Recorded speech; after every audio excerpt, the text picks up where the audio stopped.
La dinde était parfaitement dorée.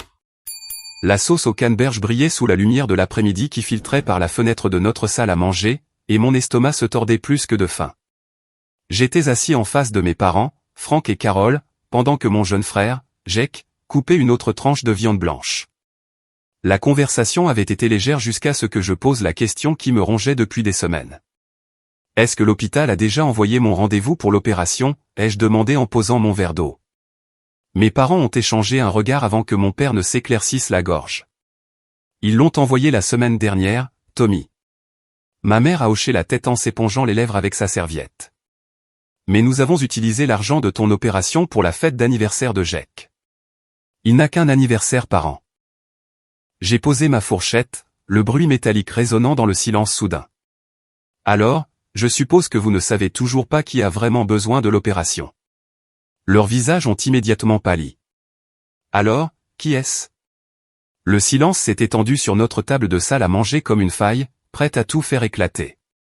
Jake a cessé de mâcher, sa fourchette suspendue à mi-chemin de sa bouche, tandis que mes parents me fixaient avec des expressions que je n'avais jamais vues auparavant.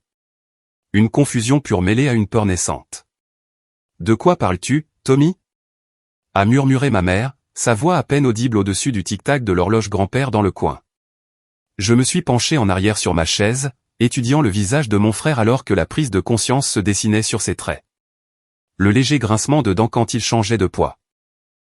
La façon dont il avait favorisé son côté droit toute la soirée, le flacon de médicaments que je l'avais aperçu en train de fourrer dans la poche de sa veste à mon arrivée. Jake vous le cache depuis des mois, ai-je dit, ma voix stable malgré la tempête qui grondait dans ma poitrine. N'est-ce pas, petit frère?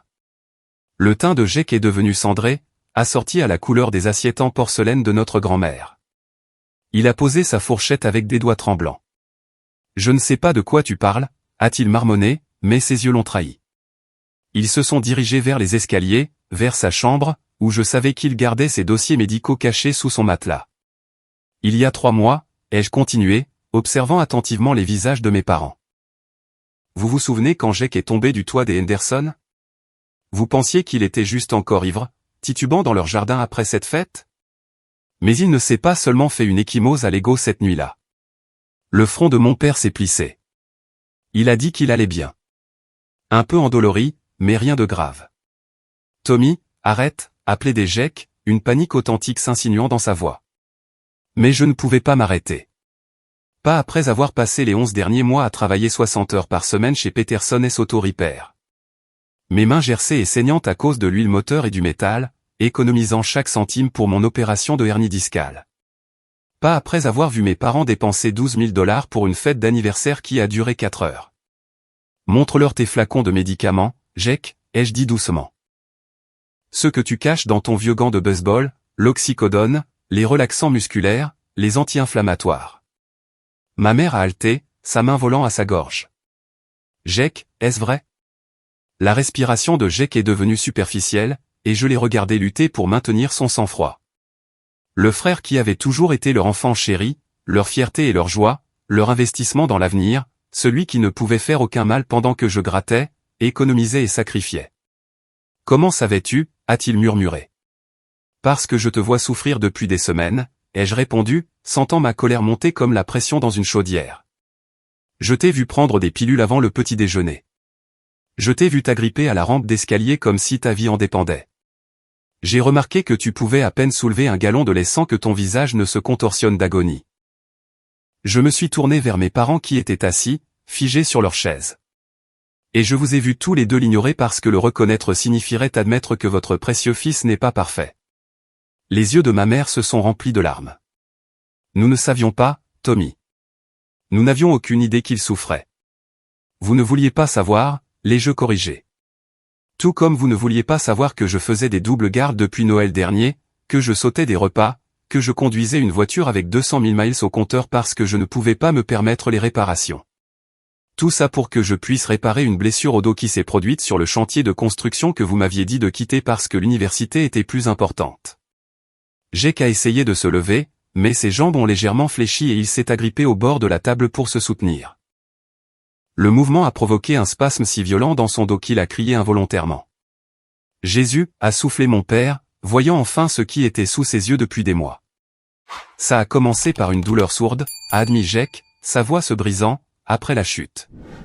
Je pensais que ça passerait, mais ça a empiré chaque semaine. Je peux à peine dormir. Je ne peux pas me concentrer. J'achète des analgésiques à Danny Morrison parce que j'avais trop peur de vous le dire. Mon cœur s'est un peu brisé malgré ma colère. Jake avait 25 ans. Mais à ce moment-là, il ressemblait au petit garçon effrayé qui venait se glisser dans mon lit pendant les orages. « Pourquoi n'as-tu rien dit ?» a demandé ma mère, tendant la main vers lui, mais s'arrêtant net. « Parce que vous avez passé les 5 dernières années à dire à tout le monde à quel point vous étiez fier de moi, a dit Jake, les larmes coulant sur ses joues. Comment j'allais devenir quelqu'un? Comment j'étais différent des autres enfants de mon âge? Comment pouvais-je vous dire que je suis tout aussi brisé que tout le monde? J'ai senti la montée familière de ressentiment qui avait été ma compagne constante depuis l'enfance. Même dans son moment de confession, Jake était toujours la victime, toujours celui qui méritait sympathie et compréhension. « Tu veux connaître la différence entre nous, Jake ?» ai-je demandé en me levant de ma chaise. Quand je me suis blessé, je suis quand même allé travailler. J'ai économisé mon argent. J'ai programmé mon opération. J'ai pris la responsabilité de régler mes problèmes. Tu t'es blessé et tu as décidé de noyer ta douleur dans la fête et de laisser tout le monde gérer les conséquences. Ce n'est pas juste, Tommy, a protesté ma mère. Juste? J'ai ri, mais il n'y avait aucun humour là-dedans. Ce qui est juste, c'est que la personne qui a vraiment besoin d'une opération l'obtienne. Et l'IRM de Jake montre 3 hernies discales et une compression de la colonne vertébrale qui pourrait le laisser paralysé si ça s'aggrave. La pièce est tombée dans le silence, à l'exception du bruit de la respiration laborieuse de Jake. « Comment sais-tu pour son IRM ?» a demandé mon père. « Parce que je l'ai conduit pour la passer la semaine dernière quand il s'est effondré dans son appartement, ai-je répondu. C'est moi qui me suis occupé de ça pendant que vous planifiez sa fête d'anniversaire. » Le visage de Jake s'est complètement décomposé. « Je suis désolé, Tommy. Je suis tellement désolé. Je ne savais pas comment leur dire. Je ne savais pas comment demander de l'aide. » Mais avant que je puisse répondre, les genoux de Jake ont complètement cédé, et il s'est écrasé sur le sol, son dos se contractant dans un spasme si violent que son cri a résonné sur les murs de notre salle à manger. Le bruit de Jake heurtant le parquet a déclenché quelque chose en moi, mais pas de la manière à laquelle je m'attendais. Au lieu de me précipiter pour l'aider, je me suis retrouvé à penser avec une clarté cristalline pour la première fois depuis des mois. Alors que mes parents se précipitaient aux côtés de Jake, leurs voix aiguës et paniquées, je me suis dirigé calmement vers le bureau de mon père. « Tommy, où vas-tu » a appelé ma mère. « Nous devons appeler le 911. »« Jake ira bien dans quelques minutes », ai-je répondu en ouvrant le classeur où mon père gardait ses dossiers financiers. Sa douleur vient par vagues. Ce n'est pas la première fois que je le vois comme ça. J'avais pensé à ce moment pendant des semaines, depuis que j'avais découvert que mes parents avaient accès à mon compte en banque de l'époque où je vivais à la maison pendant mes études universitaires. Le compte que je n'avais jamais fermé parce qu'il était plus facile d'y déposer mes chèques de paie. Le compte qui aurait dû contenir 15 000 $ à ce jour, pas les 3 000 que j'ai vus sur mon dernier relevé. Mes mains tremblaient légèrement alors que je sortais les relevés bancaires et les rapports de crédit. Mes parents étaient tellement concentrés sur Jake qui se tordait de douleur sur le sol de la salle à manger qu'ils ne m'ont pas remarqué en train d'étaler des documents sur le bureau en acajou de mon père. La première irrégularité a sauté aux yeux immédiatement. 15 juillet, retrait de 2800 $. Le même jour, Jake avait posté des photos de la compte de sa nouvelle voiture sur les réseaux sociaux. 3 septembre, un autre retrait de 1500 $. Les manuels universitaires de Jake qu'il prétendait avoir besoin pour son dernier semestre. Mais plus je creusais, plus je me sentais mal. Mars de l'année dernière, 3 000 $. Le montant exact que Jake avait dépensé pour son voyage de vacances de printemps à Cancun. Octobre, 4 000 $, correspondant au paiement de la moto de Jake dont il s'était vanté auprès de nos voisins. « Tommy, qu'est-ce que tu fais là-dedans » La voix de mon père venait de la salle à manger. « Je découvre combien vous m'avez volé » ai-je répondu en sortant mon rapport de crédit. Le rapport montrait des prêts que je n'avais jamais demandés. Une carte de crédit à mon nom avec un solde de 8 000 $. Un prêt personnel de 12 000 $ que j'aurais soi-disant contracté en mai. Tous portant ma signature falsifiée. J'ai tout photographié avec mon téléphone. Ma colère se transformant en froide détermination. des années à me demander pourquoi mes économies augmentaient si lentement malgré mes heures supplémentaires constantes. Des années à me sentir coupable de ne pas contribuer davantage à la famille alors que Jake vivait comme un héritier avec un salaire de mécanicien automobile. Quand je suis retourné dans la salle à manger, Jake était de nouveau assis sur sa chaise, sa respiration revenant lentement à la normale. Mes parents m'ont regardé avec des expressions pleines d'espoir, comme si j'avais pu aller chercher des analgésiques. Au lieu de cela, j'ai placé les relevés bancaires sur la table à côté du plat de dinde. Lecture intéressante, ai-je dit en me rasseyant. Papa, tu veux expliquer ce schéma de retrait, ou devrais-je commencer par les comptes de crédit que vous avez ouverts à mon nom? Le visage de mon père a perdu toute couleur. Tommy, je peux expliquer. S'il te plaît, fais-le, ai-je dit en étalant les documents pour que tout le monde puisse les voir. Commence par le prêt auto. Pensais-tu vraiment que je ne découvrirais pas que tu as co-signé pour la Honda de Jake en utilisant mon historique de crédit? Les mains de ma mère tremblaient alors qu'elle prenait l'un des relevés bancaires. Nous allions te rembourser, a-t-elle murmuré. Quand, ai-je demandé. Avant ou après avoir utilisé mon fonds d'opération pour la fête d'anniversaire de Jake? Jake regardait les papiers avec une horreur croissante. Maman, papa, qu'est-ce que c'est? Qu'avez-vous fait? Nous t'aidions à construire ton avenir, a dit mon père, mais sa voix manquait de conviction. Ton frère a un emploi stable. Il pouvait se permettre d'aider la famille. En me volant, ai-je demandé. En falsifiant ma signature sur des documents de prêt? En dépensant l'argent que j'ai gagné de mes propres mains tout en me disant que je devais être plus responsable avec mes finances? J'ai sorti mon téléphone et j'ai commencé à lire mes notes. 5 juin 2022, vous avez retiré $800, le même jour où Jake avait besoin d'argent pour son abonnement à la salle de sport. 12 septembre, $1 200 pour l'ordinateur de Jake. 20 décembre, $2000 pour les dépenses de vacances de Jake. À chaque date, l'expression de Jake devenait plus affligée. Je ne savais pas, a-t-il dit doucement. Je pensais que vous m'aidiez avec votre propre argent. Bien sûr que tu n'as pas posé de questions, ai-je répondu. Pourquoi l'aurais-tu fait? Il est plus facile de prendre que de gagner. Ma mère s'est levée brusquement, marchant vers la fenêtre. Nous pensions que tu comprenais que la famille s'entraide. Jake avait besoin de soutien pour s'établir. Tu travaillais déjà, tu étais déjà stable. Stable? J'ai ri amèrement. Savez-vous pourquoi je mange des nouilles ramen pour dîner 4 soirs par semaine? Pourquoi je n'ai pas acheté de nouveaux vêtements depuis 2 ans? Pourquoi je conduis une voiture qui tombe en panne tous les 2 mois? Parce que vous avez systématiquement vidé mes comptes pour financer le style de vie de Jake. La porte d'entrée s'est ouverte et la voix de Sarah a retenti depuis le hall. Bonjour, Tommy. Ta mère a dit que je pouvais entrer directement. Ma petite amie est apparue dans l'embrasure de la porte de la salle à manger. Sa blouse d'infirmière encore sur elle après son service à Merci Général. Elle a évalué la scène, des documents éparpillés sur la table, Jake pâle et secoué sur sa chaise, mes parents l'air coupables et piégés.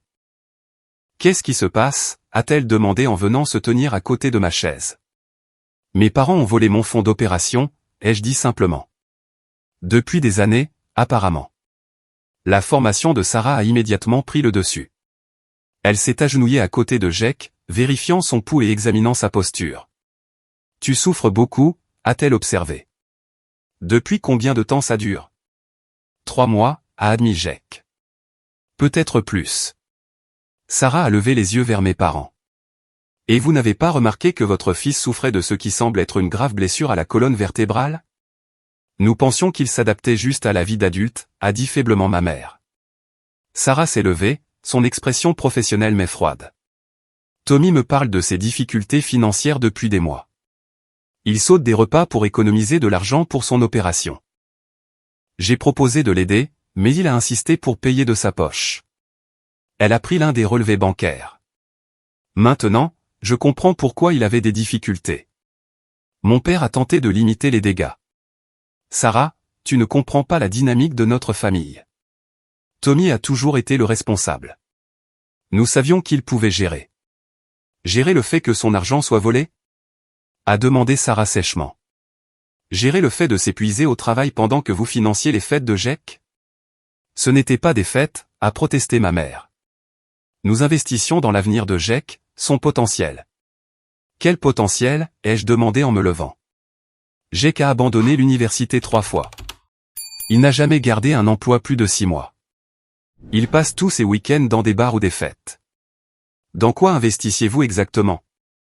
Le visage de Jake s'est décomposé. Je n'ai jamais obtenu mon diplôme, a-t-il murmuré. L'aveu a frappé la pièce comme un coup physique. Quoi? A demandé mon père. Je n'ai jamais fini l'université.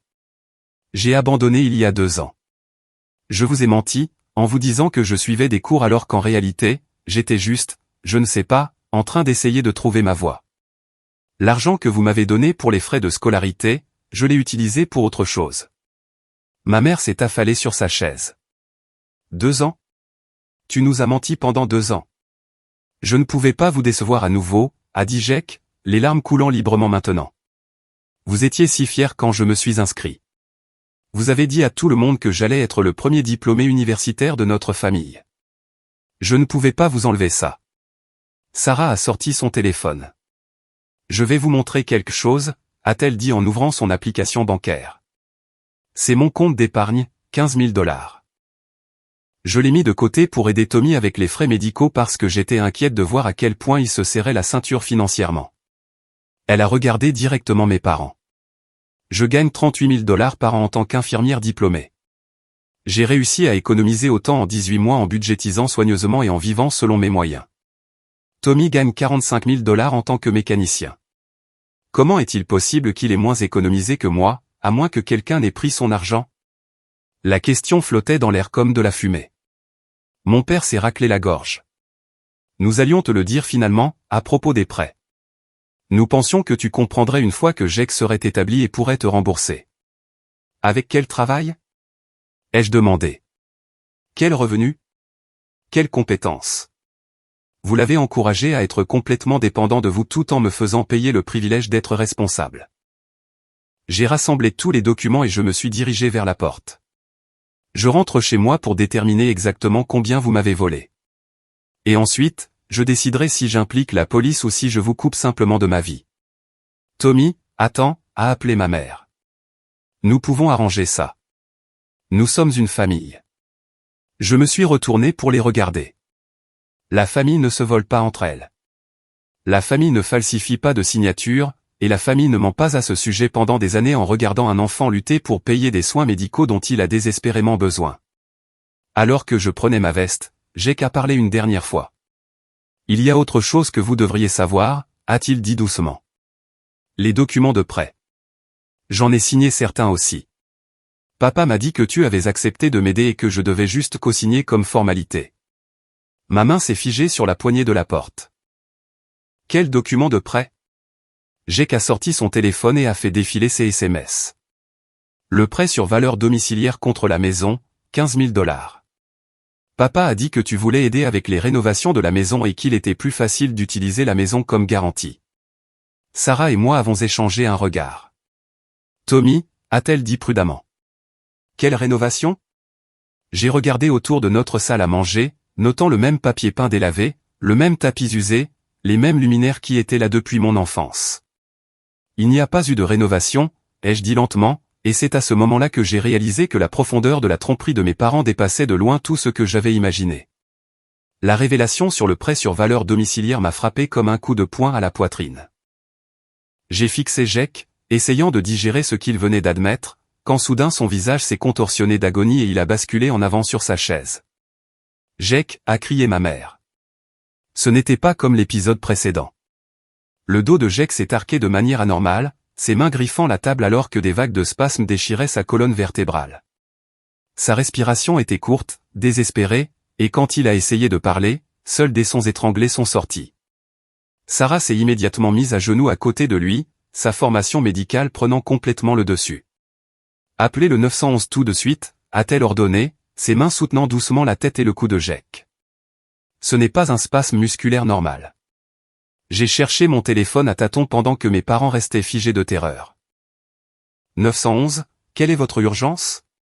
J'ai besoin d'une ambulance au 15 Oak Street, ai-je dit, surpris par le calme de ma voix. Homme de 25 ans avec une grave blessure au dos, subissant ce qui semble être une crise vertébrale. Sarah parlait à Jake d'un ton bas et rassurant. Essaie de rester aussi immobile que possible. Ne lutte pas contre la douleur. Respire simplement à travers. L'aide arrive. Mais l'état de Jake se détériorait rapidement. Ses jambes ont commencé à trembler de manière incontrôlable. Et quand Sarah lui a demandé de bouger ses orteils, rien ne s'est passé. Je ne sens pas mes pieds, a murmuré Jake, la panique s'insinuant dans sa voix. Sarah, je ne sens plus rien en dessous de mes genoux. L'ambulance est arrivée en 8 minutes, mais ces 8 minutes ont semblé des heures. Les ambulanciers ont travaillé efficacement, stabilisant le cou et la colonne vertébrale de Jake avant de le transférer soigneusement sur un brancard. Sarah l'a accompagné pendant que je suivais mes parents à l'hôpital Merci Général.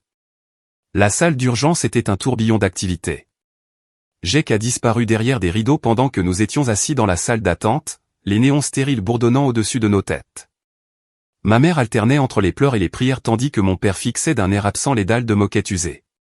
Le docteur Martinez, le médecin traitant, est sorti après ce qui a semblé une éternité. « Êtes-vous la famille de Jake » a-t-il demandé. « Oui » a dit mon père en se levant rapidement. « Comment va-t-il » Le docteur Martinez a consulté son dossier. « Votre fils a une grave compression de sa colonne lombaire avec un risque de lésion nerveuse. Nous devons opérer dans les 12 à 18 prochaines heures pour éviter une paralysie permanente. » Les jambes de ma mère ont cédé et elle s'est effondrée sur la chaise en plastique. « Quel genre d'opération » ai-je demandé. « Décompression et fusion vertébrale. Nous devrons retirer le matériel discal endommagé et stabiliser les vertèbres. C'est une procédure complexe, mais nécessaire pour restaurer la fonction de ses membres inférieurs. » Mon père a hoché la tête. « Tout ce dont il a besoin. Quand pouvez-vous la programmer » Le docteur Martinez a semblé mal à l'aise. « Je dois vous parler de la couverture d'assurance. La police de votre fils semble avoir expiré. » « Expiré » a demandé ma mère. « Que voulez-vous dire » Une coordinatrice financière est apparue à côté du docteur Martinez, portant une tablette et affichant une expression sympathique mais professionnelle. « Je suis Jennifer Walsh des services financiers aux patients » a-t-elle dit en s'asseyant en face de nous. L'assurance de Jake a été annulée il y a environ 2 mois pour non-paiement des primes. Le visage de mon père est devenu blanc. C'est impossible. Nous avons mis en place des paiements automatiques. Le compte sur lequel les paiements étaient prélevés a été fermé en août, a expliqué doucement Jennifer. La compagnie d'assurance a envoyé plusieurs avis avant d'annuler la police. J'ai ressenti cette froide prise de conscience familière s'installer dans mon estomac. Quel compte a été fermé en août ? Jennifer a consulté sa tablette. Le compte chèque joint se terminant par 4792. Je connaissais ce numéro de compte. C'était le fonds d'urgence que mes parents avaient maintenu pour les dépenses médicales de la famille. Le compte qu'ils m'avaient dit être spécifiquement pour des situations comme celle-ci. Où est passé cet argent, ai-je demandé directement à mon père. Il ne pouvait pas croiser mon regard. La fête d'anniversaire de Jake était plus chère que prévu. Le lieu, le traiteur, le groupe. Vous avez dépensé l'argent des primes d'assurance pour une fête, a demandé Sarah, qui nous avait rejoint après avoir fait sa déposition sur l'état de Jake. Nous pensions pouvoir le remplacer avant que le prochain paiement ne soit dû, a dit faiblement ma mère. Jennifer s'est raclé la gorge. L'opération coûtera environ 50 000 $ si elle est pratiquée en urgence. Si nous pouvons retarder jusqu'à ce qu'un lit de charité se libère, le coût serait considérablement réduit, mais l'attente pourrait être de plusieurs semaines. Le docteur Martinez a secoué la tête. Je ne recommande pas d'attendre. La compression est suffisamment sévère pour que chaque jour augmente le risque de dommages permanents. J'ai regardé mes parents, les observant aux prises avec les conséquences de leur irresponsabilité financière. Jake pourrait être paralysé à vie parce qu'ils n'ont pas pu résister à l'envie d'organiser une fête d'anniversaire extravagante. Quelles sont nos options ? A demandé mon père. Jennifer a sorti plusieurs formulaires. Vous pouvez demander une aide financière d'urgence, ce qui prend 3 à 5 jours ouvrables pour être traité. Vous pouvez organiser des plans de paiement, bien qu'ils nécessitent des acomptes substantiels. Ou vous pouvez payer l'intégralité avant l'opération. Quel montant d'acompte ? A demandé ma mère. 25 000 $. Le silence qui a suivi était assourdissant. Mes parents se sont regardés, puis m'ont regardé, puis ont regardé Sarah, comme si l'un de nous pouvait produire magiquement cette somme d'argent. Tommy, a dit doucement mon père. Tu as un bon crédit. Peut-être que tu pourrais contracter un prêt. Je me suis levé brusquement. Tu es sérieux? Après tout ce que tu as fait, tu veux que je m'endette pour régler ça? C'est ton frère, a plaidé ma mère. Et vous êtes ses parents, ai-je répondu. C'est vous qui avez volé l'argent qui aurait pu payer cette opération. C'est vous qui avez dépensé l'argent de ces primes d'assurance pour une fête. C'est vous qui avez créé cette situation. Sarah a posé sa main sur mon bras. Tommy, a-t-elle dit doucement. J'ai l'argent.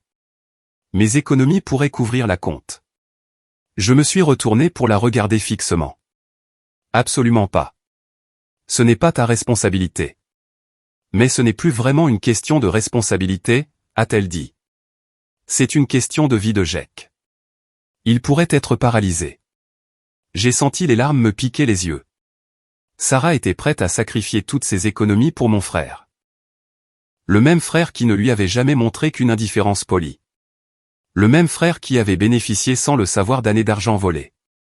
J'ai besoin d'air, ai-je dit en me dirigeant vers la sortie. La soirée de novembre était fraîche et claire. Je me suis assis sur un banc en béton et j'ai essayé de penser clairement. Jake était allongé dans un lit d'hôpital, faisant peut-être face à un handicap permanent. Mes parents avaient créé cette crise par des années d'égoïsme et de mauvaises décisions. Sarah était prête à tout sacrifier pour aider quelqu'un qui n'était même pas de sa famille, et c'était à moi de décider si je devais encourager le comportement de mes parents une fois de plus ou laisser mon frère subir les conséquences de leur choix. Mon téléphone a vibré avec un SMS de Jack. D'une manière ou d'une autre, il avait réussi à convaincre une infirmière de le laisser l'envoyer. Tommy, ne te blâme pas pour ça. Je sais ce qu'ils t'ont fait. J'ai tout enregistré sur mon téléphone avant l'arrivée de l'ambulance. Ils ne peuvent plus mentir. Ne te sacrifie pas, ni Sarah, pour leurs erreurs. Je t'aime, mon frère. J'ai fixé le message, réalisant que Jack était plus conscient de la dynamique de notre famille que je ne le pensais. Et plus important encore, il avait la preuve des aveux de nos parents. Je me suis levé et je suis retourné à l'hôpital. Mais au lieu d'aller dans la salle d'attente, je suis allé au bureau d'information. J'ai besoin de parler au service financier des patients, ai-je dit. Et je dois passer quelques appels. Il était temps de forcer mes parents à faire face à toute la vérité sur leur situation financière. J'ai passé 45 minutes dans la salle de consultation familiale de l'hôpital, utilisant leur téléphone et leur Wi-Fi pour mener les recherches les plus importantes de ma vie. Pendant que mes parents étaient assis dans la salle d'attente, croyant que j'organisais le financement de l'opération de Jack, je découvrais en fait l'étendue de leur tromperie. Le premier appel que j'ai passé était au service de lutte contre la fraude de ma banque. Après avoir expliqué la situation et fourni les numéros de documentation des papiers que j'avais photographiés, le représentant m'a guidé à travers chaque transaction non autorisée des 3 dernières années. Monsieur Tommy, d'après ce que je vois ici, vous avez des motifs pour de graves accusations de fraude, a déclaré le représentant de la banque. Ces signatures ne correspondent pas à votre carte de signature authentifiée, et plusieurs de ces prêts montrent des preuves de vol d'identité. Et le prêt sur valeur domiciliaire que Jack a mentionné, ai-je demandé. Laissez-moi vérifier ce compte. Il y a eu une pause pendant qu'elle tapait. Ce prêt a été approuvé pour 65 000 $, pas 15. Il a été entièrement décaissé il y a 6 mois. Mon estomac s'est noué. 65 000 $.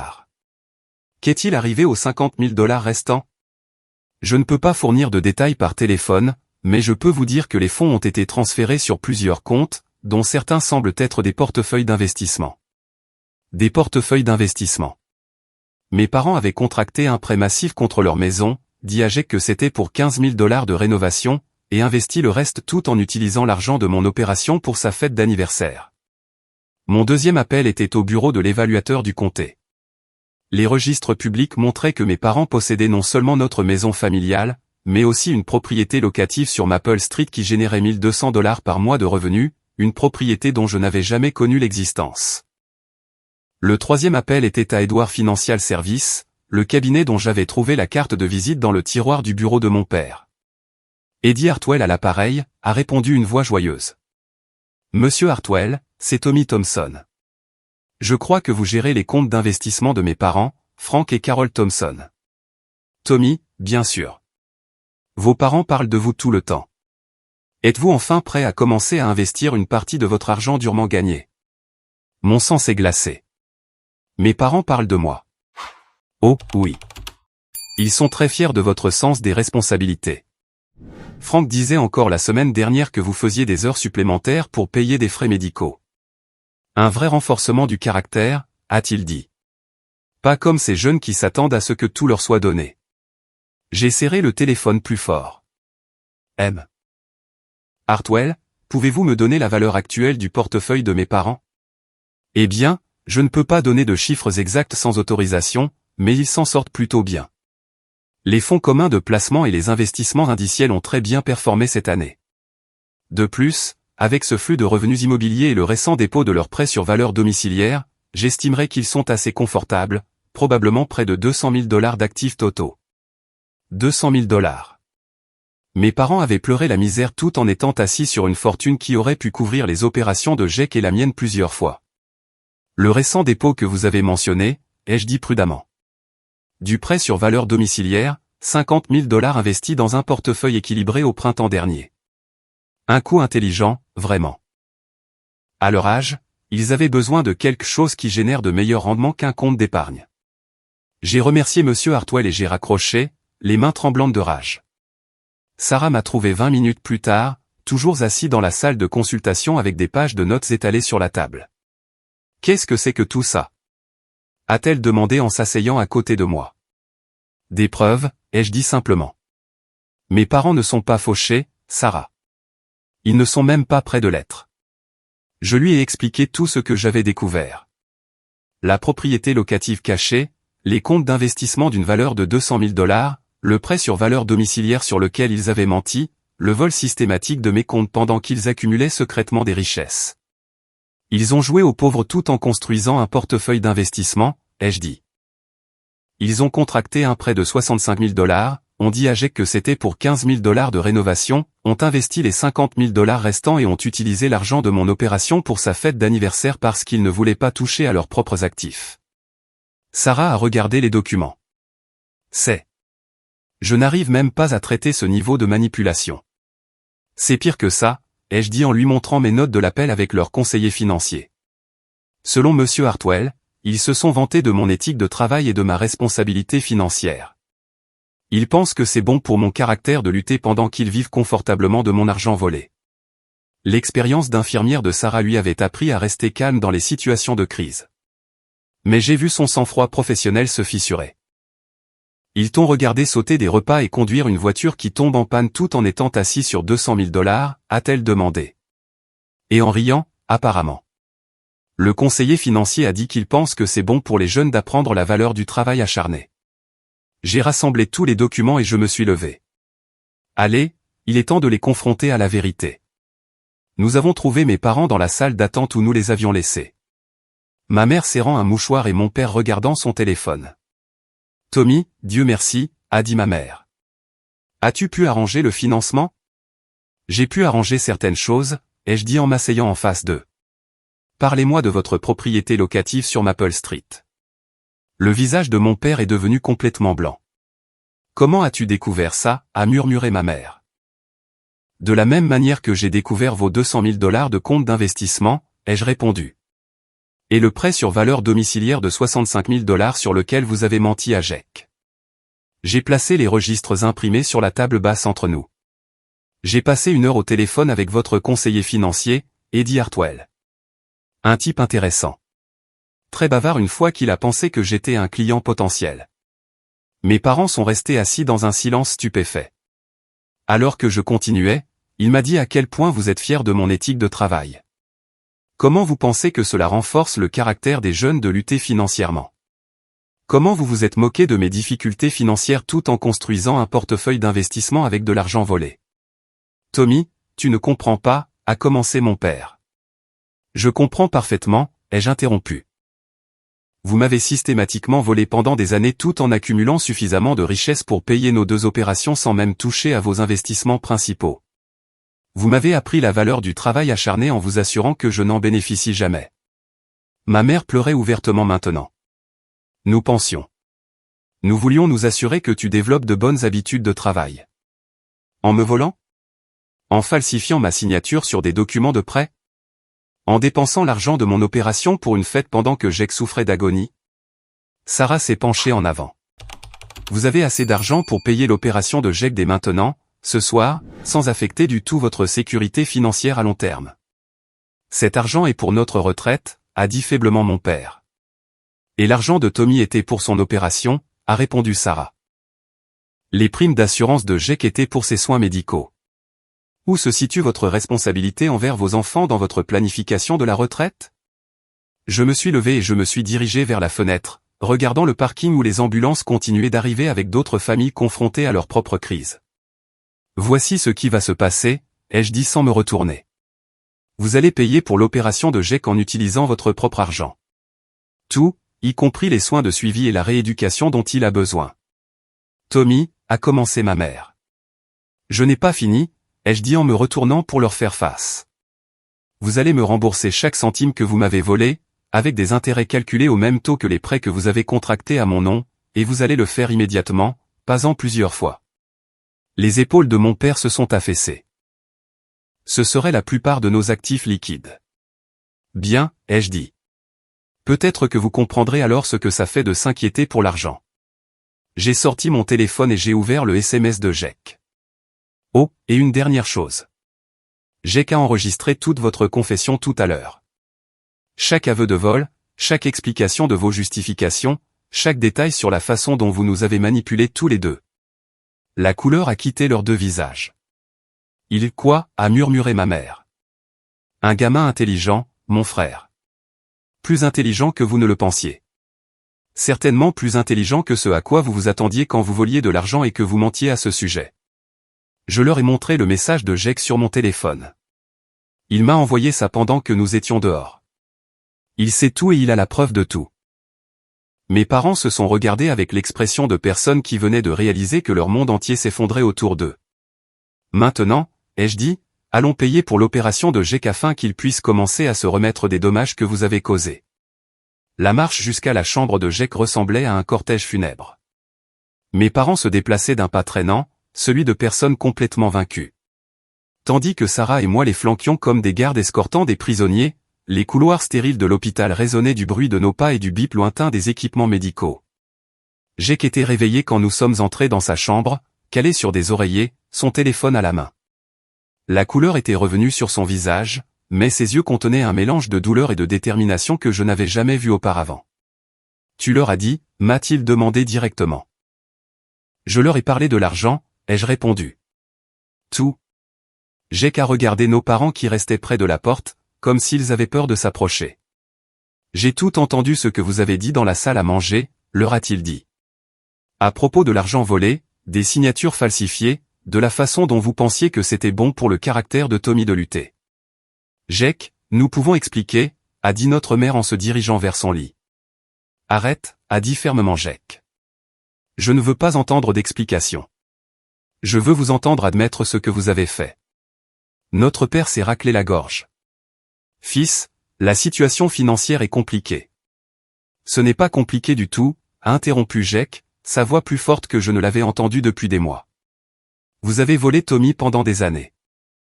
Vous l'avez fait travailler jusqu'à l'épuisement pendant que vous construisiez des portefeuilles d'investissement. Vous avez dépensé l'argent de son opération pour ma fête d'anniversaire et vous m'avez laissé penser que vous vous sacrifiez pour moi. Jake a brandi son téléphone. J'ai tout enregistré depuis que Tommy est parti pour le bureau tout à l'heure, y compris la partie où vous avez admis que vous pouviez vous permettre mon opération, mais que vous ne vouliez pas toucher à vos fonds de retraite. Le silence dans la pièce n'était rompu que par le bip régulier du moniteur cardiaque de Jake. Nous avons travaillé dur pour cet argent, a finalement dit notre père. Tommy a aussi travaillé dur pour son argent, a répondu Jake. Mais ça ne vous a pas empêché de le prendre. J'ai observé les visages de mes parents alors que tout le poids de leur situation devenait clair. Ils étaient piégés entre leur propre cupidité et l'urgence médicale de leur fils, avec 2 témoins et des preuves enregistrées de leurs crimes. Que veux-tu que nous fassions, a demandé notre mère, les larmes coulant sur ses joues. Je veux que vous payiez pour mon opération, a dit Jake. En utilisant votre propre argent. Et je veux que vous remboursiez à Tommy tout ce que vous lui avez volé. C'est la plupart de nos économies, a protesté notre père. L'argent de l'opération de Tommy était aussi la plupart de ses économies, a dit froidement Sarah. La différence, c'est qu'il a gagné son argent légalement. Jake s'est agité dans son lit, grimaçant de douleur. Il y a autre chose, a-t-il dit. J'ai réfléchi à cette situation et j'ai réalisé que vous n'avez pas seulement volé de l'argent. Vous avez volé la confiance. Vous avez volé ma relation avec mon frère. Il a regardé directement nos parents. Pendant des années, j'ai pensé que Tommy était égoïste. Je pensais qu'il avait de l'argent et qu'il ne voulait tout simplement pas aider la famille. Je lui en voulais d'avoir réussi alors que je luttais. Je ne savais pas qu'il luttait aussi parce que vous preniez son argent pour me le donner. Nous essayons de vous aider tous les deux, a dit faiblement notre mère. En nous montant l'un contre l'autre, a répondu Jake. En faisant croire à Tommy que j'étais gâté et ingrat et en me faisant croire qu'il ne se souciait pas de la famille. J'ai senti une boule se former dans ma gorge. Jake avait raison. La manipulation de nos parents avait endommagé notre relation pendant des années, nous faisant nous voir l'un l'autre comme le problème au lieu de reconnaître la véritable source du dysfonctionnement de notre famille. Je veux savoir quelque chose, a continué Jake. Quand vous avez utilisé l'argent de l'opération de Tommy pour ma fête d'anniversaire, avez-vous même pensé qu'il pouvait aussi avoir mal? Le visage de notre mère s'est décomposé. Nous pensions que sa blessure était moins grave. Il ne s'est jamais plaint. Parce que ce n'est pas un plaignant, a dit Jake. Parce qu'il a été élevé pour être responsable et autonome. Parce que vous lui avez appris que demander de l'aide était une faiblesse. Jake s'est tourné vers moi. Tommy, montre-leur l'enregistrement que je t'ai envoyé. J'ai sorti mon téléphone et j'ai joué le message de Jake de tout à l'heure. Sa voix a rempli la pièce. Tommy, ne te blâme pas pour ça. Je sais ce qu'ils t'ont fait. J'ai tout enregistré sur mon téléphone avant l'arrivée de l'ambulance. Ils ne peuvent plus mentir. Mais il y avait plus dans l'enregistrement que je n'avais pas entendu auparavant. La voix de Jake a continué. Maman, papa, si vous écoutez ça plus tard, je veux que vous sachiez que je préférerais être paralysé plutôt que de laisser Tommy se sacrifier davantage pour vos erreurs. Il en a assez fait. Il a assez donné. Si vous m'aimez un tant soit peu, vous paierez cette opération vous-même et laisserez Tommy tranquille. La pièce est tombée dans le silence, à l'exception des sanglots étouffés de notre mère. Jake, a commencé notre père. Je n'ai pas fini, a dit Jake. J'ai fait mes propres erreurs. J'ai été paresseux et irresponsable, et j'ai profité de la générosité de Tommy sans me demander d'où venait l'argent. Mais j'en ai fini d'être votre pion dans ce jeu, il a lutté pour atteindre sa table de chevet et a sorti une enveloppe en manille. Ce sont des copies de tous mes dossiers médicaux, a-t-il dit, y compris les résultats de l'IRM qui montrent que j'ai besoin d'une opération plus urgemment que Tommy. Je les donne à Tommy pour qu'il puisse prendre la décision sur ce qui va se passer ensuite. Jake m'a tendu l'enveloppe. Si tu veux me laisser subir les conséquences de leur choix, je comprendrai. Si tu veux m'aider malgré tout ce qu'ils ont fait, je te serai reconnaissant. Mais quelle que soit ta décision, c'est ton choix, pas le leur. J'ai regardé l'enveloppe, comprenant la position impossible dans laquelle Jake me mettait. Il me donnait le pouvoir de décider de son sort tout en précisant que nos parents n'auraient plus leur mot à dire. Il y a encore une chose, a dit Jake, sa voix se fatiguant de l'effort de parler. J'ai 25 ans. Je suis un adulte, et j'en ai fini de les laisser prendre des décisions pour moi. Il a regardé directement nos parents. Après que tout ça soit terminé, quelle que soit la fin, je ne veux plus vous revoir jusqu'à ce que vous ayez remboursé chaque centime que vous avez volé à Tommy et que vous vous soyez excusé publiquement auprès de lui pour ce que vous avez fait. Jake, tu ne peux pas être sérieux, a plaidé notre mère. Je suis très sérieux, a répondu Jake. Tommy a été plus un parent pour moi ces derniers mois que l'un de vous deux ne l'a été depuis des années. C'est lui qui m'a conduit au rendez-vous chez le médecin. C'est lui qui a fait des recherches sur mon état. C'est lui qui s'est assez soucié pour remarquer que je souffrais. La voix de Jake s'est légèrement brisée. Et vous l'avez récompensé en lui volant son argent et en le dépensant pour une fête. Notre père a finalement pris la parole. Nous paierons l'opération et nous rembourserons Tommy, mais tu dois comprendre. Nous pensions que nous faisions ce qu'il fallait. Ce qu'il fallait? A répété lentement Jake. Dis-moi, papa. Qu'est-ce qu'il faut faire quand ton fils a besoin d'une opération et que tu as l'argent pour la payer? La payer, a admis notre père. Et qu'est-ce qu'il faut faire quand tu voles ton autre fils depuis des années? Notre père n'a pas pu croiser le regard de Jake. Arrêtez de voler et le rembourser.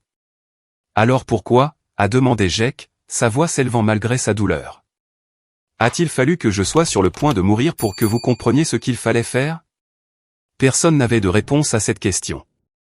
Jake s'est tourné vers moi. Tommy, je dois te dire autre chose. Quelque chose que j'aurais dû dire il y a des années. Il a fait une pause, rassemblant ses forces. J'ai été jaloux de toi toute ma vie. Pas à cause de l'argent ou du succès, mais parce que tu as de l'intégrité. Tu travailles pour ce que tu veux. Tu assumes la responsabilité de tes erreurs. Tu aides les gens même quand ils ne le méritent pas. J'ai passé tellement d'années à souhaiter être comme toi au lieu d'essayer réellement de devenir comme toi. Les larmes m'ont rempli les yeux alors que Jake continuait. Je ne mérite pas ton aide. Je ne mérite pas ton pardon. Mais je te promets que si je survis à cette opération, je passerai le reste de ma vie à essayer de devenir le genre d'homme que tu as toujours été. J'ai pris l'enveloppe en manie des mains de Jake, sachant que quelle que soit la décision que je prendrais, elle définirait non seulement son avenir, mais l'avenir de toute notre famille. Et c'est là que j'ai réalisé que j'avais encore une carte à jouer. Je suis sorti de la chambre d'hôpital de Jake sans dire un mot, laissant mes parents debout à côté de son lit avec des expressions de terreur confuses. Sarah m'a suivi dans le couloir où j'ai sorti mon téléphone et ouvert l'application d'enregistrement de Jake. « À quoi penses-tu » a-t-elle demandé. « Je pense qu'il est temps que tout le monde sache la vérité », ai-je dit en téléchargeant les enregistrements de Jake sur mes comptes de médias sociaux. Nos parents ont menti à toute notre famille pendant des années. Il est temps de voir comment ils aiment être exposés. J'ai tapé une simple légende, mes parents ont dépensé l'argent de mon opération pour la fête d'anniversaire de mon frère, puis ont admis qu'ils me volaient depuis des années tout en cachant $200 000 d'investissement. Mon frère a failli mourir ce soir parce qu'ils ont aussi dépensé l'argent de ses primes d'assurance pour la fête. Écoutez-les tout avouer. J'ai tagué tous les membres de la famille que je pouvais trouver. Oncle David, tante Suzanne, mes cousins, nos voisins, les amis de la famille et mes collègues de l'atelier de réparation automobile. Puis je l'ai posté sur les groupes Facebook de la communauté locale où mes parents étaient des membres actifs. « Tommy, es-tu sûr de ça ?» a demandé Sarah. « Une fois que c'est là dehors. »« Ça aurait dû être là dehors il y a des années, » ai-je dit. Ils ont joué les victimes tout en volant leurs propres enfants. Tout le monde mérite de savoir quel genre de personnes ils sont vraiment. Mon téléphone a commencé à vibrer presque immédiatement. Le premier appel est venu de l'oncle David, le jeune frère de mon père. Tommy, je viens d'écouter cet enregistrement. S'il te plaît, dis-moi que ce n'est pas réel. Chaque mot est réel, oncle David. J'ai des relevés bancaires, des documents de prêts falsifiés et des preuves de fraude financière remontant à 3 ans. Il y a eu une longue pause. Je me suis toujours demandé comment Frank pouvait se permettre ce nouveau bateau l'été dernier avec son salaire, et comment Jake pouvait si bien vivre sans beaucoup travailler. J'aurais dû poser plus de questions. Ils sont doués pour cacher les choses, ai-je dit. Jake est à l'hôpital en ce moment et a besoin d'une opération d'urgence et ils refusent de la payer parce qu'ils ne veulent pas toucher à leur compte d'investissement. Quel hôpital ? A demandé immédiatement oncle David. J'arrive. En moins d'une heure, la salle d'attente de l'hôpital se remplissait de membres de la famille. Oncle David est arrivé le premier, suivi de ma cousine Maria et de son mari Steve. Tante Suzanne est descendue de Portland avec ses fils adolescents. Même Madame Henderson d'à côté s'est présentée, apportant un plat en cocotte et affichant une expression de colère vertueuse. La réponse de la communauté a été rapide et impitoyable. Les téléphones de mes parents sonnaient constamment avec des appels d'amis, de voisins et de membres de la famille élargie qui avaient entendu les enregistrements. Les groupes Facebook locaux explosaient de commentaires de personnes partageant leurs propres histoires sur le comportement manipulateur de mes parents. Madame Patterson d'en face a posté: « Je me suis toujours demandé pourquoi Tommy avait l'air si fatigué et mince alors que Frank et Carol se vantaient de leur rendement d'investissement. Maintenant, je sais qu'ils volaient littéralement leur propre fils. » Les anciens amis de lycée de Jake partageaient des histoires sur la façon dont mes parents l'avaient toujours traité comme un enfant chéri tout en me rejetant comme le responsable qui n'avait pas besoin d'aide. Mon collègue Danny a posté: « Tommy mange des sandwichs au Bologne pour le déjeuner tous les jours depuis 2 ans tout en faisant des heures supplémentaires pour économiser pour son opération. Pendant ce temps, ses parents lui volaient son argent pour organiser des fêtes. » C'est écœurant. Mais la réponse la plus dévastatrice est venue du père Mackenzie de l'église catholique Saint-Marie-S, où mes parents avaient été des membres actifs pendant 20 ans. Il a posté une longue réponse sur la page Facebook de l'église: « Je suis profondément attristé d'apprendre l'abus financier qui s'est produit au sein d'une de nos familles paroissiales. Voler ses propres enfants viole les principes chrétiens fondamentaux d'amour, d'honnêteté et de bonne gestion. Frank et Carol Thompson ne sont plus les bienvenus pour participer à la direction de l'église jusqu'à ce qu'ils aient fait une restitution complète et cherché un conseil approprié. Le cercle social de mes parents s'est effondré en temps réel. Les amis du country club qui avaient admiré leur succès financier. Le club d'investissement qu'ils avaient rejoint pour se vanter de la performance de leur portefeuille. L'association de quartier où mon père était trésorier. Tout le monde prenait ses distances le plus rapidement possible. Oncle David m'a trouvé dans la cafétéria de l'hôpital vers 21h. Je viens de parler à tes parents, a-t-il dit en s'asseyant en face de moi. Ils prétendent que tout cela est un malentendu. Quel genre de malentendu implique 3 ans de signatures falsifiées et de vols systématiques, ai-je demandé. C'est exactement ce que j'ai dit, a répondu oncle David. Tommy, je veux proposer quelque chose. Je paierai les 2 opérations, la tienne et celle de Jack. Le montant total, sans poser de questions. Je l'ai regardé fixement. Oncle David, c'est incroyablement généreux, mais rien, a-t-il interrompu. J'ai regardé Frank manipuler les gens toute ma vie. J'aurais dû intervenir il y a des années quand j'ai commencé à soupçonner que quelque chose n'allait pas, il a sorti son téléphone et m'a montré son application bancaire. J'ai l'argent, plus qu'assez. Et franchement, je préférerais le dépenser pour aider mes neveux plutôt que de regarder Frank continuer à profiter de sa fraude. Je ne peux pas te demander de faire ça. Tu ne demandes pas, j'offre. Et il y a des conditions, a dit oncle David. Frank et Carol me remboursent chaque centime qu'ils t'ont volé, avec intérêt. Ils s'excusent publiquement auprès de toi et de Jack, et ils suivent une thérapie pour leurs problèmes d'abus financiers. Oncle David s'est penché en avant. Tommy, j'ai réussi en affaires pendant 30 ans. Tu sais ce que j'ai appris? Les gens qui volent leur famille voleront n'importe qui. Tes parents vont faire face à des conséquences bien au-delà de la perte d'un certain statut social. Comme par hasard, mon téléphone a sonné. L'identification de l'appelant montrait le lieu de travail de mon père. Tommy Thompson, a répondu une voix. Oui. C'est Patricia Williams, directrice des ressources humaines à la First National Bank. Votre père, Frank Thompson, travaille ici depuis 15 ans en tant que chargé de prêt. Mon estomac s'est noué. Est-ce à propos des enregistrements? Plusieurs membres de la communauté nous ont contactés aujourd'hui au sujet de la situation de votre famille. Étant donné la nature du poste de votre père, qui gère les affaires financières d'autres personnes, nous devons mener une enquête approfondie sur sa conduite. Elle a fait une pause. Je vous appelle pour vous informer que votre père a été suspendu en attendant un audit complet de tous les prêts qu'il a traités au cours des 5 dernières années. J'ai raccroché et j'ai raconté à oncle David ce qui s'était passé. Ça ne s'arrête pas là, a-t-il dit. Le poste de bénévole de ta mère au centre pour personnes âgées a été révoqué. Apparemment, elle avait accès aux informations financières des résidents âgés pour leur programme d'aide. Il s'inquiète d'un éventuel abus de personnes âgées. L'ampleur de la situation de mes parents devenait claire. Leurs crimes financiers n'étaient plus seulement des affaires de famille. Ils avaient détruit leur réputation professionnelle, perdu leur statut social et risquaient potentiellement des poursuites pénales. Vers 22h30 ce soir-là, Jack m'a envoyé un SMS depuis son lit d'hôpital, l'opération est prévue pour 6h demain matin. Oncle David a déjà parlé au bureau financier. Tout est payé. Je suis retourné dans sa chambre et je l'ai trouvé assis, l'air plus alerte qu'il ne l'avait été depuis des semaines. Comment te sens-tu par rapport à tout ça? Ai-je demandé en désignant la fenêtre où nous pouvions voir les voitures dans le parking rempli de membres de la famille venus nous soutenir. Honnêtement, a dit Jack. Je me sens libre pour la première fois de ma vie. Je n'ai plus à faire semblant d'être parfait. Je n'ai plus à répondre à leurs attentes. Je peux juste me concentrer sur ma guérison et sur la découverte de qui je suis vraiment. Il a fait une pause. Et j'ai l'impression d'avoir retrouvé mon frère. Je me suis assis sur la chaise à côté de son lit. Tu ne m'as jamais perdu, Jack. J'ai toujours été là. Je ne savais juste pas comment t'aider sans les encourager. Tu m'as aidé quand même, a dit Jack. Tu m'as conduit au rendez-vous. Tu as fait des recherches sur mon état. Tu as compris ce qui n'allait vraiment pas quand ils étaient trop occupés à planifier des fêtes pour remarquer que je souffrais. Nous sommes restés assis dans un silence confortable pendant quelques minutes, écoutant les bruits de l'hôpital autour de nous. Tommy, a finalement dit Jack. Qu'est-ce qui se passe après mon opération?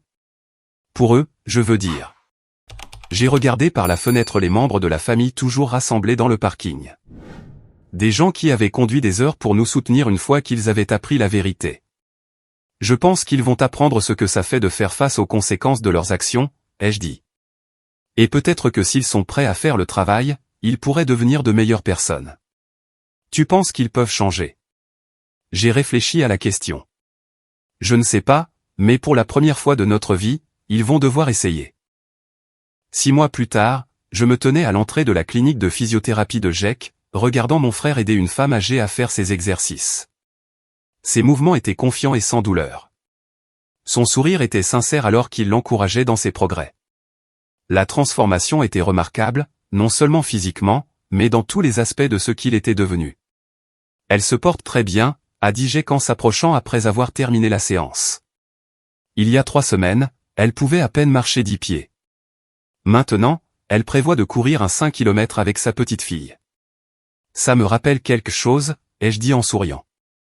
Sauf qu'au lieu de 5 km, tu prévois d'ouvrir ta propre clinique.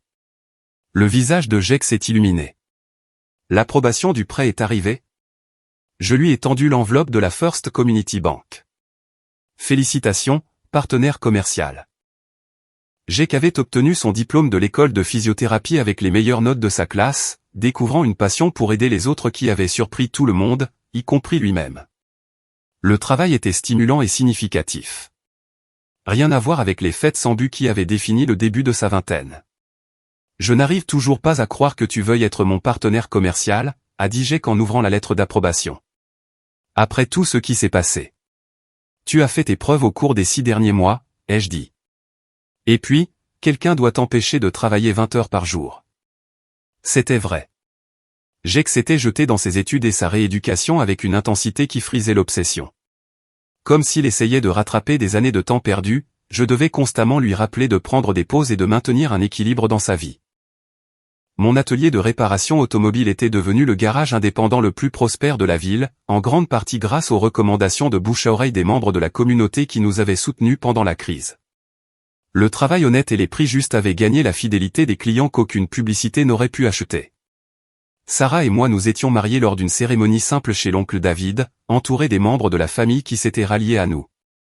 Le mariage était tout ce que nous voulions, intime, significatif et totalement dépourvu de drame. Mes parents n'avaient pas été invités. Comment vont-ils, a demandé Jake comme s'il lisait dans mes pensées. Nos parents avaient passé les 6 derniers mois en thérapie financière intensive et en thérapie, travaillant lentement à comprendre les dommages qu'ils avaient causés. Le processus avait été humiliant et douloureux pour eux, mais nécessaire pour tout espoir de réconciliation éventuelle. Mieux, je pense, ai-je dit. Ils ont terminé les paiements de restitution le mois dernier. Oncle David dit qu'ils assistent réellement aux séances de thérapie au lieu de simplement se présenter. Frank avait perdu son emploi à la banque, mais avait trouvé du travail comme comptable pour une petite organisation à but non lucratif, gagnant moins de la moitié de son salaire précédent. Carol avait pris un poste à temps partiel dans une épicerie. Son premier emploi rémunéré en 20 ans. L'ajustement de leur style de vie avait été spectaculaire, mais il leur avait aussi donné une perspective qu'ils n'avaient jamais eue. « Es-tu prêt pour aujourd'hui » a demandé Jake. Aujourd'hui, c'était Thanksgiving, exactement 1 an après la confrontation qui avait tout changé. Nous organisions le dîner chez moi pour la première fois, avec oncle David, tante Suzanne et plusieurs cousins qui se joignaient à nous. Et pour la première fois en 6 mois, nos parents avaient été invités. Je pense que oui, ai-je dit. Sarah cuisine depuis hier. Oncle David apporte sa fameuse farce, et tu es responsable de ne pas t'effondrer de manière dramatique pendant le dîner. Jake a ri. Je vais essayer de me contenir. Les conditions de l'invitation de nos parents avaient été claires, des excuses publiques à nous deux, une restitution financière complète, 6 mois de thérapie et un engagement écrit à poursuivre la thérapie. Ils avaient rempli toutes les exigences, bien que le travail émotionnel soit loin d'être terminé. À 15 heures, les voitures ont commencé à arriver à notre petite maison. Oncle David et tante Suzanne sont arrivés les premiers, apportant des plats et des étreintes chaleureuses. Mes cousins ont suivi avec leurs enfants, remplissant la maison de rire et d'une énergie qui manquait à nos réunions de famille depuis des années. À 15h30, la voiture de mes parents s'est garée dans l'allée. J'ai regardé par la fenêtre alors qu'ils restaient assis un moment, rassemblant leur courage. Ils avaient l'air plus âgés que leurs 58 et 56 ans, le stress et les conséquences de leurs actions ayant laissé des traces visibles, mais ils avaient aussi l'air plus humbles, plus authentiques que je ne les avais jamais vus. Jake m'a rejoint à la fenêtre. Ils ont l'air nerveux, a-t-il observé. Bien, ai-je dit. Ils devraient être nerveux. Ils essaient de reconstruire des relations qu'ils ont passé des années à détruire. Sarah est apparue à côté de nous, portant le tablier que je lui avais acheté pour notre premier Thanksgiving en tant que couple marié. Je les laisse entrer, ou allez-vous les faire attendre sur le porche toute la soirée? J'ai ouvert la porte avant que mes parents ne puissent frapper. Maman, papa. Tommy, a dit doucement ma mère, tenant un petit paquet emballé. Merci de nous avoir invités. Ne me remercie pas encore, ai-je dit en m'écartant pour les laisser entrer. Vous n'avez pas encore passé le dîner. L'après-midi a été gênant, mais pas hostile. Mes parents se sont assis tranquillement pendant que l'oncle David racontait des histoires sur l'entreprise familiale. Ils ont écouté Jake décrire son programme de physiothérapie et ses futurs projets de clinique.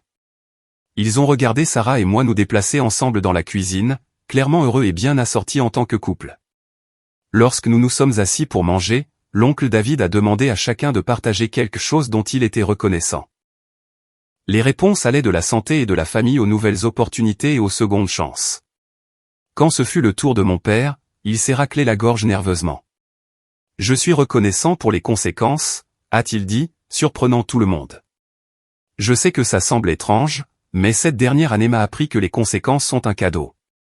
Elles vous forcent à voir la vérité sur vous-même et sur les dommages que vous avez causés. Il a regardé directement Jake et moi. Je suis reconnaissant que mes fils aient été assez forts pour me tenir tête quand j'avais tort. Je suis reconnaissant que ma famille se soit assez souciée pour me tenir responsable. Et je suis reconnaissant d'avoir la chance d'essayer de regagner votre confiance, même si je sais que je n'y parviendrai peut-être jamais complètement. Ma mère s'est essuyé les yeux avec sa serviette. Je suis reconnaissante pour la thérapie, a-t-elle dit avec un léger rire. Je n'aurais jamais pensé dire ça, mais en apprendre davantage sur l'abus financier et la manipulation émotionnelle a été une révélation. Je suis reconnaissante de pouvoir enfin voir à quel point j'ai causé de la douleur et de commencer à essayer de la guérir. Quand ce fut mon tour, j'ai regardé autour de la table les visages qui étaient devenus véritablement solidaires au cours de l'année écoulée. Je suis reconnaissant pour la vérité, ai-je dit. Même quand elle était douloureuse à entendre et difficile à dire. La vérité vous donne les bases pour construire de vraies relations au lieu de celles basées sur la manipulation et les mensonges. J'ai qu'à parler en dernier. Je suis reconnaissant d'avoir touché le fond, a-t-il dit, suscitant des regards surpris de la part de l'assistance. Parce que c'est là que j'ai appris la différence entre tomber et être mis à terre. Quand on tombe à cause de ses propres choix, on peut se relever et faire des choix différents. Quand on est mis à terre par l'égoïsme des autres, on peut se relever et refuser d'être mis à terre à nouveau. Il a levé son verre d'eau. À se relever. Après le dîner, mes parents ont demandé à nous parler en privé, à Jake et moi. Nous sommes sortis sur le porche arrière où la soirée de novembre était fraîche et claire. Nous voulions vous donner ça, a dit ma mère en nous tendant à chacun une enveloppe. Ce n'est pas de l'argent, c'est autre chose. J'ai ouvert la mienne pour trouver une lettre manuscrite de plusieurs pages. Nous avons écrit chaque chose spécifique que nous avons faite de mal, a expliqué mon père. Chaque mensonge, chaque manipulation, chaque dollar que nous avons volé. Notre conseiller a dit que la responsabilité exige de la spécificité, pas seulement des excuses générales. J'ai parcouru la première page, voyant des aveux détaillés d'abus financiers, de manipulation émotionnelle et de favoritisme systématique qui nous avaient tous les deux blessés de différentes manières. Nous avons également écrit notre engagement à poursuivre la thérapie et les changements spécifiques que nous apportons à notre comportement, a ajouté ma mère. Non pas parce que nous attendons le pardon, mais parce que vous méritez de savoir que nous sommes sérieux dans notre volonté de devenir de meilleures personnes. Jake lisait sa lettre avec des larmes aux yeux. Ça a dû être difficile à écrire, a-t-il dit. La chose la plus difficile que nous ayons jamais faite, a admis mon père. Mais pas aussi difficile que de voir nos fils réussir sans nous, parce que nous étions trop égoïstes pour être les parents que vous méritiez. Nous sommes restés silencieux pendant quelques minutes, regardant les étoiles apparaître dans le ciel qui s'assombrissaient. Je veux que vous sachiez, a finalement dit ma mère, que nous sommes fiers des hommes que vous êtes devenus malgré nos échecs, pas à cause de quoi que ce soit que nous ayons fait de bien. Tommy, ton intégrité et ton éthique de travail viennent de toi, pas de notre renforcement du caractère. Mon père a ajouté, Jake, ta compassion et ta détermination à aider les autres viennent de ton propre cœur, pas de notre encouragement. Vous êtes tous les deux devenus de bons hommes malgré nous, pas grâce à nous, a poursuivi ma mère.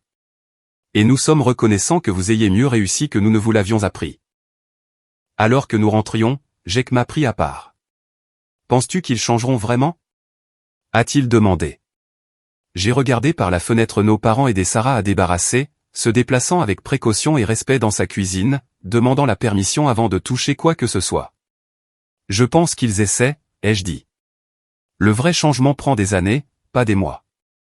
Mais ils ont fait tout ce que nous leur avons demandé, et ils continuent de faire le travail même quand c'est inconfortable.